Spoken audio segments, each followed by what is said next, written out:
Hi, I'm Jonathan Weinberg, and this is Drawing with Fountain Pens.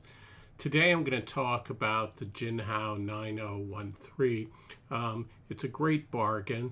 I don't think there's a huge amount to say about this pen except for it writes well, and it's a very good deal.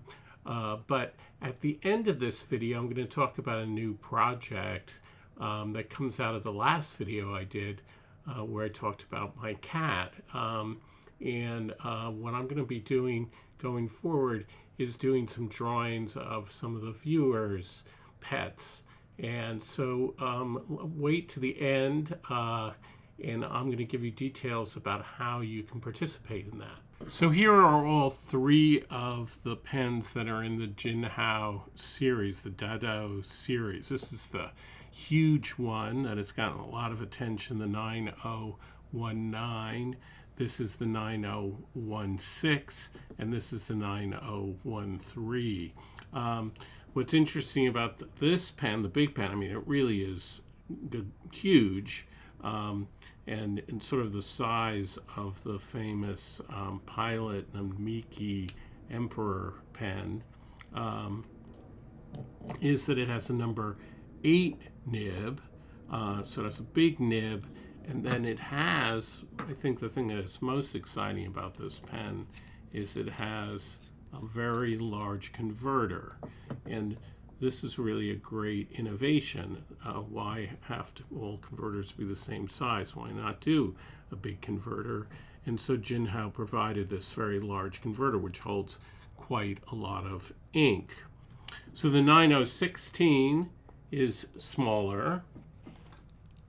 So this is the Jinhao 9019. It has the number 8 nib. It has the largest of the 3 converters. This is the Jinhao 9016.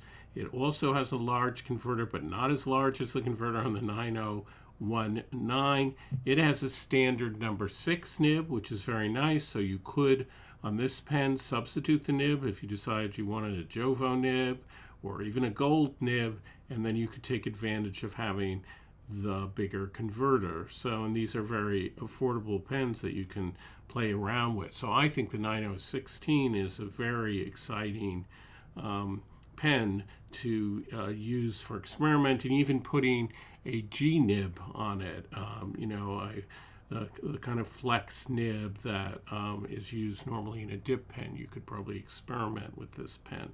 So it's really interesting from that standpoint.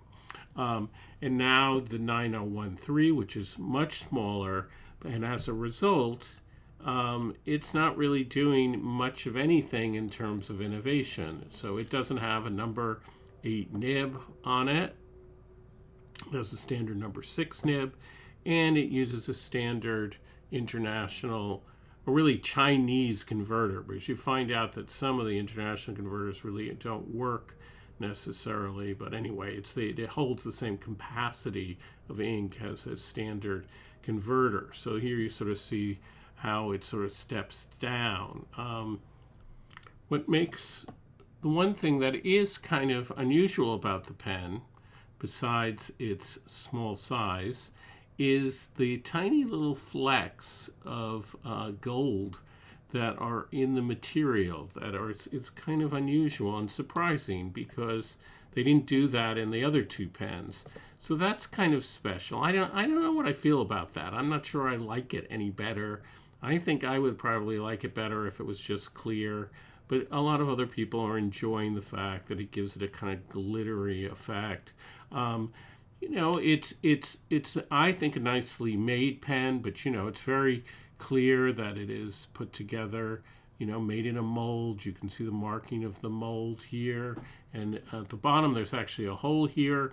So this is not a pen that you could eyedropper. So that's not something you can do with it. What I like about this pen, what I think is cool about it, is that it's small. It's smaller, it's not tiny small. So here, for example, is the Pelican 205. This is the duo that is actually supposed to be used for outline, for highlighting. I just got this pen, and you can see that it's a little bigger than this pen. I love the way these Pelikan pens write. I think they're nice looking, but for my big hands, I find them a little too narrow. So actually, it's not that this pen is too small in terms of comfort, for writing comfort for me, it's that it's too narrow, it's not wide enough. So this pen kind of addresses that. It's a small pen, but it is a kind of fat pen. And so for people who find that more comfortable to write with, I think this is a very good solution. It might be small in length, but it feels like a substantial pen because it's as wide as the 9016 and as wide as a lot of pens like the Custom 823 by Pilot, a lot of the cigar-shaped pens. So it might be smaller than a lot of cigar-shaped pens, but it's as wide as Mont Blanc pens. And I think that's a very smart design thing to do in terms of a pen that is almost pocket size. So that's a nice thing about this pen. I always like demonstrators, and it's quite affordable. It doesn't weigh a lot. It posts very well. And because it's so light, the posting doesn't give it any back weight. It also has this heartbeat nib, which people might think is kind of gimmicky, but I think is kind of cool. And it's interesting from an engineering standpoint in terms of how they actually do that. The heartbeat pattern that's on it is not just etched, it's actually a slit. So instead of the typical single line split, you get a split that looks like a heartbeat and actually doesn't seem to make any difference in how the pen writes, but it looks kind of cool. And these are the kind of things that, and even the flex, people have in the past criticized Chinese pens and Jinhao in particular for just imitating other pen companies and other more expensive pens, but in some ways they're beginning to branch out and do new things. I like that. If I had to be critical of the pen, I would say that they had a missed opportunity in terms of the converter. I think there's plenty of room in it to have put in one of the larger converters. The converter I would have put in the 9016 converter into this pen. I think that would have really made it into a hit. And I still, hopefully maybe they can still do that. I think that would have been a good move. I think in general that it is a terrific idea to make bigger converters or converters that you can choose depending on the kind of pen, rather than have all the converters be the same size in terms of ink capacity. So I think that's a missed opportunity. As promised, I'm going to tell you about a project that I'm going to inaugurate with this video, which is to focus on some of the pets of viewers. And the way I'm going to do that is what you can do if you're interested in me doing a drawing of one of your pets, is to subscribe and then to send me at the link that is in the video a picture, or a few pictures actually, of your pet. It's good not to take a photograph that is too fancy or too spontaneous. What you really want to do is take a picture that really shows your pet well lit, really on the best if it's on the same level as the pet. So if you're photographing your cat, to get down on your knees and photograph your cat straight on. Try to make sure the lighting is very good. You're not trying to take a snapshot that is funny or clever, but really is more almost like a little portrait that makes it easy for me to draw from it.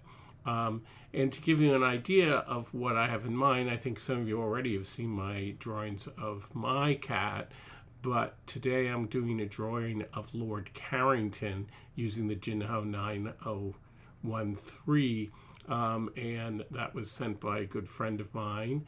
And Lord Carrington is actually a girl dog, but is named after this great figure in history that my friend admires. So, wonderful bulldog, great spirit. So I'm going to do, the typical writing sample, and then I'm going to do a drawing, and then I hope in the next few weeks that people will send me pictures of their cats and their dogs and their lizards and their snakes, and out of those I will choose some that works for and draw, so that when I do reviews of pens, I will use these photographs as my source material. As it turns out, I have a rodeo journal that I picked up, and I started to use, and I stopped using it. It's a calendar, and I thought actually it would be good for testing the pen because it's a little more real world. So anyway, this is the Jinhao 9013. And this is new ink to me, Yamaguri. It's very dark brown, Pilot Hiroshizuku ink. And it's so dark brown that it really looks like black. Anyway, it is Yamaguri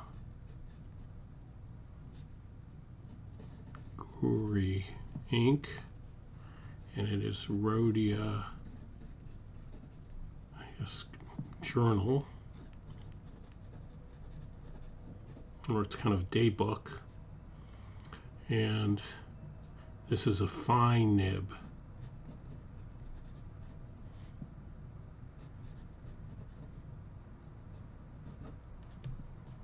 And it doesn't have really any flex to it at all, but it's quite smooth and pleasant and wet.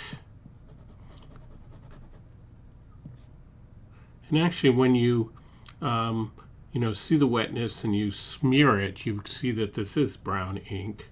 But as I say, it's very dark brown.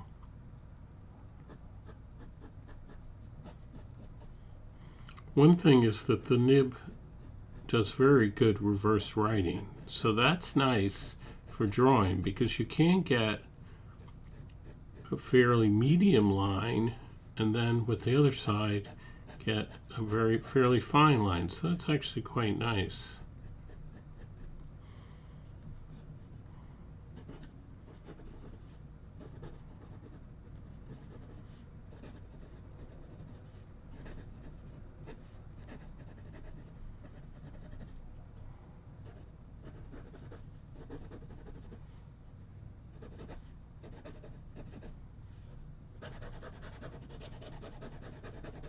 Now you can see that it's absolutely no skipping, very wet, nice and smooth.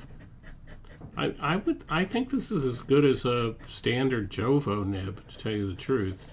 And this pen only costs $14 on Amazon. I think you can get it even cheaper on AliExpress. So it is quite a bargain.